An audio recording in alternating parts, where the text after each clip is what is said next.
जय भीम के पति समाज सुधारक था। वो टाइम गुजारती थी अकेले रहकर, घर में लाख परेशानियां थी, सही से खाने को भी नहीं था, पर वो हमेशा मुस्कुराई अपने पति का सहारा बनकर। और त्याग और बलिदान यही नहीं रुका, अपने 4-4 बच्चों की कुर्बानियां तक दे दी इस समाज के लिए।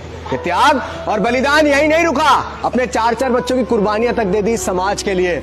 जी हाँ, वही थी हमारे मसीहा बाबा साहेब की पत्नी माता रामाबाई अंबेडकर। माता रामाबाई अंबेडकर। साथियों, आज 7 फरवरी, आज ही के दिन सन 1898 में महाराष्ट्र के वनंत गांव रत्नागिर में एक गरीब परिवार में माता रामाबाई अंबेडकर ने जन्म लिया। बचपन में ही माता पिता का देहांत हो गया और बहुत कम आयु में बाबा साहेब के साथ शादी हो गई।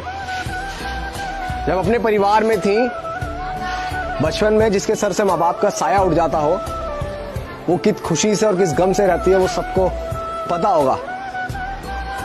उसके बाद बाबा साहेब से शादी हुई, बहुत कम उम्र में, बहुत कम आयु में शादी हुई, और पति भी जो मिले वो ऐसे कि जिन्होंने समाज के लिए सब कुछ कुर्बान कर दिया। और माता रामाबाई अंबेडकर जिन्होंने समाज के लिए अपने 4-4 बच्चे तक कुर्बान कर दिए। याद है वो किस्सा कि जब बेटा राजरत्न घर में मरा हुआ पड़ा था, कफन के लिए पैसे भी नहीं थे, मां रामाबाई ने अपनी साड़ी का पल्लू फाड़ कर उड़ाया था। आज तो हमारे बच्चे को थोड़ी सी तबीयत खराब होती है, हम बड़े बड़े हॉस्पिटलों में लेके भागते हैं। हमें कोई दिक्कत होती तो हमारे माँ बाप हमें बहुत अच्छे अच्छे डॉक्टर्स को दिखाते हैं, लेकिन उस समय कुछ भी नहीं था, लेकिन सिर्फ समाज के लिए सोच के साड़ी का पल्लू फाड़ कर उड़ाया। सोचिए क्या पीड़ा रही होगी, महसूस कीजिए। लेकिन हम आज उनका नाम भी भूल गए हैं। हम भूल गए हैं कि किस त्याग की देवी ने हमें ये सारी चीजें दी।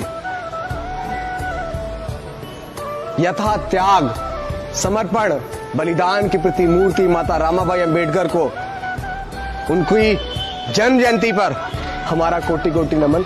वो हमारी यादों में हमेशा अमर रहेगी। और मैं हमेशा कहूंगा कि मां आप थी तो हम हैं।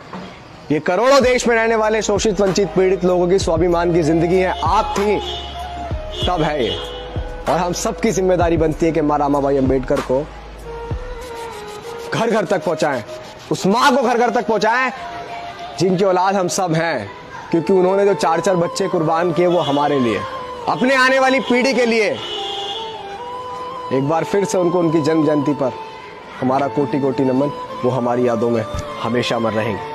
मैं चाहूंगा आप भी उनके लिए एक वीडियो, एक पोस्ट जरूर डालें। वो राष्ट्रीय माता है। जय भीम।